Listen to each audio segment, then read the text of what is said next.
નમસ્કાર ધોરણ 6 ના વહાલા વિદ્યાર્થી મિત્રો, આજે આપણે આ વિડિયો લેક્ચરની અંદર તમારું જે ફેબ્રુઆરી મહિનામાં ત્રિમાસિક પરીક્ષા ચાલુ થવા જઈ રહી છે તેમાં ગણિત વિષયનું પ્રશ્ન બેંકનું સંપૂર્ણ સોલ્યુશન આ વિડિયો લેક્ચરની અંદર આપણે જોવાના છીએ. તો ચાલો મિત્રો શરૂઆત કરીએ પ્રશ્ન નંબર 1 થી. તે પહેલાં નાનકડી વાત કરી દઈએ. નીચે ડિસ્ક્રિપ્શન બોક્સની અંદર અન્ય વિષયના પેપરના સોલ્યુશન પણ આપણે મૂકી દીધા છે, ત્યાંથી તમે જોઈ શકો છો. તો પહેલું છે વિધાન સાચું બને તે રીતે ખાલી જગ્યા પૂરો, જેમાં પહેલું 8.025 ને શબ્દમાં 8.25 સહસ્ત્રાંશ લખી શકાય. બીજું છે 0.3 વત્તા 0.1 વત્તા 0.2 બરાબર બધાનો સરવાળો કરતા જવાબ મળશે 0.6, કારણ કે પોઈન્ટ પાછળની સંખ્યાનો સરવાળો કરવાનો છે. ત્રીજું છે 7 કિગ્રા 17 ગ્રામને દશાંશમાં 7.017 કિલોગ્રામ લખી શકાય. ચોથું અપૂર્ણાંક 5/12 છેદ એ કેટલો છે? તો છેદ જે નીચે હોય એને કહેવાય એટલે 12 છે, અને ઉપર હોય એને શું કહેવાય? અંશ કહેવાય, અને નીચે હોય એને કહેવાય છેદ. ત્યાર પછી પાંચમું છે જેની કિંમત 1 કરતાં ઓછી હોય તે અપૂર્ણાંકને શુદ્ધ અપૂર્ણાંક કહેવામાં આવે છે. છઠ્ઠું છે 5 કલાક એ દિવસનો 5/24મો ભાગ છે, કારણ કે ટોટલ દિવસમાં કેટલી કલાકો હોય? 24, અને તમને જો 7 કલાક પૂછે તો તમારે 7/24 લખવું પડે, કારણ કે કુલ ભાગમાંથી આપણે લીધેલો ભાગ બાદ કરવાનો રહેશે. પ્રશ્ન નંબર બીજો છે, નીચેના વિકલ્પમાંથી સાચો વિકલ્પ પસંદ કરી ખાલી જગ્યા પૂરવાની છે, જેમાં પહેલું 4/5 વત્તા 1/5 બરાબર જવાબ આવશે 1. બીજું 18/9 એ ખાલી જગ્યા સંખ્યા છે તો પૂર્ણ સંખ્યા થશે. ત્રીજું અપૂર્ણાંક 15/15 કિંમત કેટલી થાય? તો 15 ઉડી જાય તો જવાબ આવશે 1. ચોથું છે 1.5 ગ્રેટર ધેન 1.05 થશે. પાંચમું છે 2 - 0.1 બરાબર 1.9 થશે. છઠ્ઠું છે 9 ગ્રામ બરાબર 0.009 કિગ્રા. ત્યાર પછી પ્રશ્ન નંબર 3 છે, નીચેના દરેક પ્રશ્નના જવાબ માટે આપેલા વિકલ્પમાંથી સાચો વિકલ્પ શોધી તેનો ક્રમ અક્ષર પ્રશ્નની સામે આપેલા બોક્સમાં લખવાનો છે, જેમાં પહેલું 95.342માં 4ની સ્થાન કિંમત, તો એમાં જવાબ આવશે 4/100. ત્યાર પછી બીજો છે 9.08 ગ્રેટર ધેન 9.008 થશે. ત્રીજું જેના અંશ કરતાં છેદ 5 વધારે હોય તેવો અપૂર્ણાંક કયો છે? તો એમાં આવશે 11/15, કારણ કે 11 કરતાં 16 એમાં કેટલા વધારે છે? તો કે 5 વધારે છે, તો આવો આ એક જ છે. ત્યાર પછી ચોથું છે 3/7નો સમાન અપૂર્ણાંક કયો છે? તો 3/7નો સમાન અપૂર્ણાંક છે ડી, કારણ કે 3 તેરી 9 અને 3 સત્તા 21, 3 ઉડી જાય એટલે જવાબ આવશે 3/7.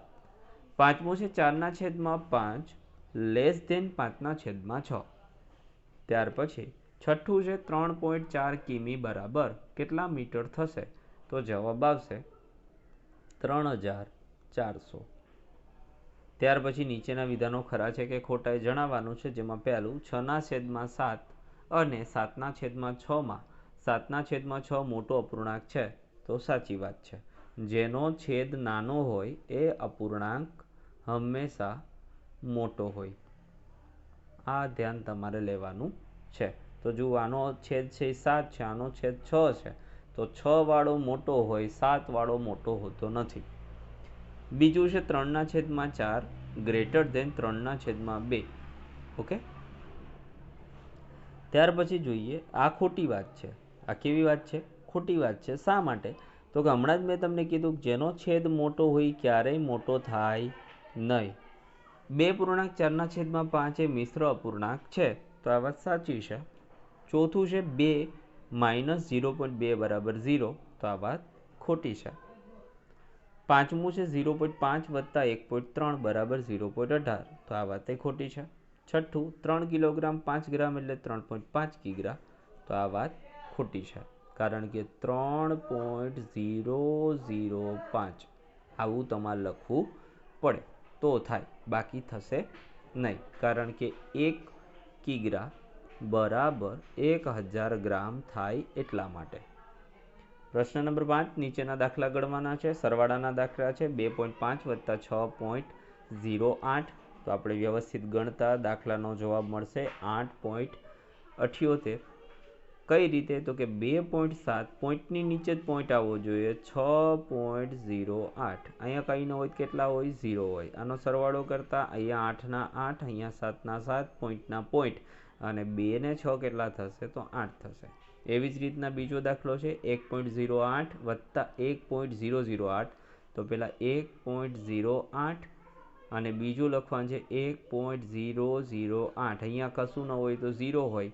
હવે એનો સરવાળો કરતાં 8 ના 8, 8 ના 8, 0 ના 0, પોઈન્ટના પોઈન્ટ અને 1 ને 1 2, 2.088. ત્યાર પછી બાદબાકી કરવાની છે.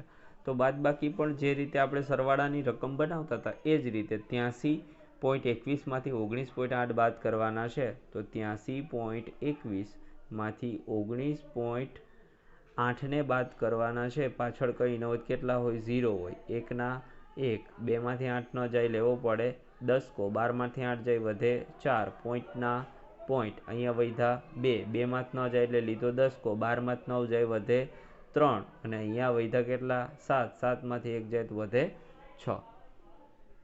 ઓકે, તો 63.41.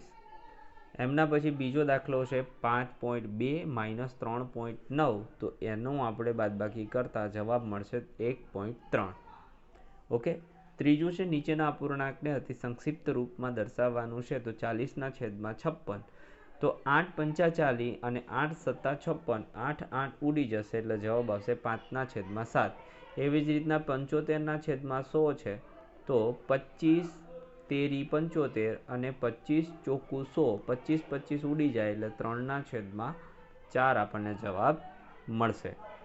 છઠ્ઠું છે કેટલીક વ્યક્તિઓની મીઠાઈની પસંદગીનો ચિત્ર આલેખ આપેલો છે.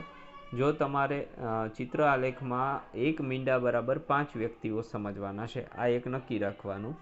તો જુઓ કેટલી વ્યક્તિઓને ગુલાબજાંબુ પસંદ છે? તો ગુલાબજાંબુવાળું જુઓ તો ગુલાબજાંબુ 5 ને 5, 10 ને 5, 15 ને 5, 20 ને 5, 25, 25 ને 5, 30 ને 5, 35 ને 5, 40. કારણ કે એક લાડુ બરાબર કેટલા થાય? 5 થાય. તો અહીંયા કેટલા વ્યક્તિઓ આવશે? 40 વ્યક્તિઓ. એવી જ રીતના સૌથી ઓછી પસંદગી ધરાવતી મીઠાઈ કઈ છે? તો મોહનથાળ છે. કારણ કે એ માત્ર 10 લોકોને જ પ્રિય છે. કઈ બે મીઠાઈઓની પસંદગી કરવાની સંખ્યા સરખી છે? તો જુઓ બરફી અને જલેબી બંને સરખી માત્રામાં છે. લાડુ પસંદ કરનાર વ્યક્તિઓની સંખ્યા કેટલી છે? તો 5 ને 5, 10 ને 5, 15. તો 15 વ્યક્તિઓ છે. કેટલી વ્યક્તિઓ છે? 15. એમના પછી આગળ જઈએ તો પ્રશ્ન નંબર 7 છે નીચેના દાખલા ગણવાના છે. જેમાં પહેલું શોભાએ 11/12 મીટર લાંબી દોરીમાંથી 3/4 મીટર લાંબી દોરી કાપી લીધી. તો હવે કેટલી દોરી બાકી રહી? તો કુલ દોરી બરાબર 11/12 મીટર. તો 3/4 મીટર દોરી કાપી લીધી હોય તો ધારો કે બાકી રહેલી દોરી છે એ x હોય. કુલ દોરી બરાબર કાપેલી દોરી વત્તા બાકી રહેલી દોરી. તો 11/12 બરાબર 3/4 વત્તા x ને સૂત્રનો કરતા બનાવીએ તો 11/12 માંથી 3/4 આપણે બાદ કરવા પડે. બાદ બાકી કરવા માટે હંમેશા છેદ સરખા કરવા પડે. તો 11/12 છે એને -3/4 કરવા હોય તો 4નો લસા લેવો પડે ક્યાં સુધી? 12 સુધી. તો 4 તરી 12, તો ઉપરનું 3 થી ગુણાય. તો હવે થઈ ગયું 11/12 માઇનસ 3 તેરી 9/12. હવે 11 માંથી 9 ને બાદ કરીશું એટલે આપણને જવાબ કેટલો મળશે? 2/12. 2/12 છે એટલે નીચે કેટલા આવે? 6 અને ઉપર કેટલા આવે? 1. તો જવાબ આવશે 1/6.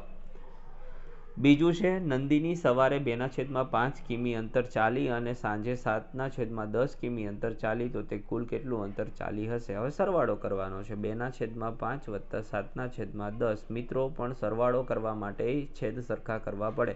તો આને આપણે 2 થી ગુણીશું, આને આપણે 2 થી ગુણીશું તો ઉપર થશે 4, નીચે થશે 10 વત્તા 7/10. હવે સરવાળો કરતા 7 ને 4 કેટલા થશે? 7 ને 4 થશે 11, 11/10. હવે આને તમારે અહીં સુધી જ રાખવું હોય તો ઠીક છે ને જો મિશ્ર સંખ્યામાં ફેરવવું હોય તો ભાગાકાર કરવાનો. 11/10, 10 એકુ 10 વધે 1 એટલે 1 પૂર્ણાંક 1/10 આવો જવાબ મળશે. તો ત્રીજો દાખલો છે કે 50 પાનાના એક પુસ્તકમાંથી મીનાએ 2/5 ભાગના પાના વાંચ્યા, જ્યારે ઈલાએ 7/10 ભાગના પાના વાંચ્યા, તો કોણે ઓછા પાના વાંચ્યા હશે? તો 50 પાનાનું પુસ્તક છે, એમાંથી 2/5 ભાગ, તો 2/5 બરાબર 2 × 2 અને 5 × 2 બરાબર 4/10. હવે 4/10 અને 7/10 માં 7/10 અપૂર્ણાંક મોટો છે, તો આ પરથી આપણે કહી શકીએ કે ભાઈ જેનો અપૂર્ણાંક મોટો એની વધારે પાના વાંચ્યા હોય, તો 7/10 - 4/10 આવું કરતા 3/10 જવાબ આવે. 10 ભાગ એટલે 50 પાના, તો 3 ભાગ એટલે કેટલા પાના? 15 પાના. મીનાએ 15 પાના ઓછા વાંચ્યા હશે. તો મિત્રો આ હતું આપણું સંપૂર્ણ પરીક્ષાનું solution. Thank you very much. ફરી મળીશું નેક્સ્ટ વિડીયો લેક્ચરમાં. ત્યાં સુધી આવજો. જય હિન્દ, જય ભારત.